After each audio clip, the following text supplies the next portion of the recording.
बऱ्याच ठिकाणी पावसाची सुरुवात झालेली आहे. तर चला ह्याच निमित्ताने आपण भजी करूयात आणि आज आपण करणार आहोत कोबीची मस्त अशी कुरकुरीत भजी. म्हणजे आपण जनरली कांदा भजी वगैरे म्हणतो, पण आज मी कोबीची भजी करणार आहे. खूपच छान लागतात. तुम्ही जर का बाहेर घ्यायला गेलात तर ही फार ठिकाणी मिळत नाहीत. त्यामुळे ही घरात करा.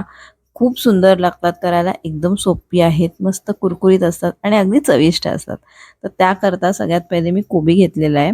कोबी जो आहे तो आपल्याला बारीक चिरायचा आहे. आता तुम्ही बघता इकडे की कोबी जो आहे तो मी अ, सुरीनेच चिरून घेते म्हणजे. कारण चॉपरमध्ये कधी-कधी खूप बारीक होतो. म्हणजे आपण जे मोमोजला वगैरे करतो ना एकदम बारीक, तसा कोबी नकोय. थोडंसं त्याला टेक्स्चर हवंय. तर बघा मी बारीकच चिरलाय. तुम्ही चॉपरमध्ये करत असाल तरी सुद्धा चालेल. पण मग थोडा त्याला जाड ठेवा. एकदम बारीक त्याला करायचं नाहीये. तर त्याला टेक्स्चर नाहीतर येणार नाही आपल्या भजींना म्हणून. तर हे बघा, कोबी झालेली चिरून त्याच्यानंतर मी घातले त्याच्यामध्ये हळद, हिंग, थोडीशी धणा-जिरा पावडर, त्यानंतर लाल तिखट घातलेले आणि चवीनुसार मीठ. म्हणजे मसाले पण बघा अगदी बेताचे थोडेसेच आहेत. बारीक चिरून मी ह्याच्यामध्ये कोथिंबीर घातलेली आहे आणि आता हे सगळं छान मिक्स करायचंय. मीठ घातलेलं असल्यामुळे कोबी जी आहे ती आपलं पाणी सोडते. त्यामुळे ही भजी जेव्हा आपण करतो तेव्हा पहिले आपण ह्याच्यामध्ये पीठ घालणार आहोत आणि जशी गरज लागेल तसंच आपण पाणी वापरणार आहोत. म्हणजे अगदी चमचा, 2 चमचे असं पाणी आपल्याला लागणार आहे हे. तर जसं लागेल तसंच आपण पाणी वापरूयात. पहिले आपण पीठ घालून छान मिक्स करून घेऊयात आणि मग हे बघा आता मी इकडे पाणी घेतलंय.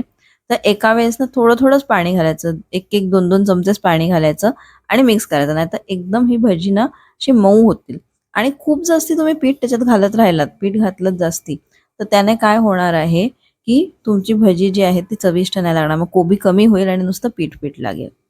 आता इकडे तेल छान गरम करून घेतले आणि ह्याची मी तुम्हाला कन्सिस्टन्सी दाखवते. हे बघा, अशी छान कन्सिस्टन्सी आहे. बिलकुल ती अशी पातळ नाहीये आणि एकदम अशी रखरखीत नाही ठेवायची. म्हणजे एकदम असं नुसतं पीठ-पीठ लागतंय असं सुद्धा नाही ठेवायचं. मस्त सगळं मिळून आलेलं आहे, एकजीव झालेला आहे आणि त्याला आपण छान असं व्यवस्थित कन्सिस्टन्सी ठेवली आहे. त्याला पातळ केलेलं नाहीये. आता गरमागरम तेलात ह्याला तळायचं आहे. मीडियम टू हाय फ्लेम पाहिजे. तुमची फ्लेम जर का जास्ती मोठी असेल तुम्ही मीडियम पण ठेवू शकता.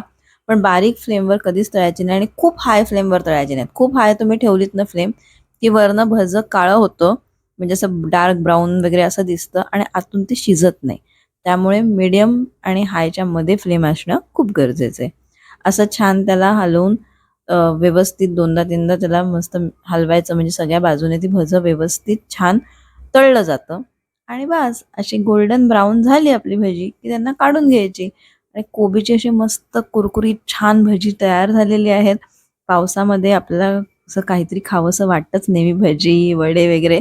तर ह्यावेळेस कांदा भजी किंवा बटाटा भजी करण्याच्या ऐवजी ही करून बघा. तुम्हाला जर का माझ्या रेसिपीज आवडत असतील तर मला नक्की कमेंट्समध्ये लिहा. तसंच तुम्ही चॅनलला लाईक करा, सबस्क्राईब करा. माझ्या ह्या ज्या रेसिपीज आहेत त्या तुम्ही तुमच्या फ्रेंड्सबरोबर, फॅमिलीबरोबर शेअर करा. व्हिडिओला हाईप करायला विसरू नका. हा बघा कुरकुरीतपणा किती छान कुरकुरीत झालीत भजी. तर मला तर हवत नाही आहे. मी एक टेस्ट करून बघणार आहे आणि हे भजं जे आहे ते फारच म्हणजे फारच मला आवडतं. तर खूप छान झालेलं आहे भजं. तुम्ही सुद्धा नक्की ट्राय करा आणि अजून तुम्हाला कुठल्या रेसिपीज बघायला आवडतील हे सुद्धा लिहून पाठवा. Bye bye.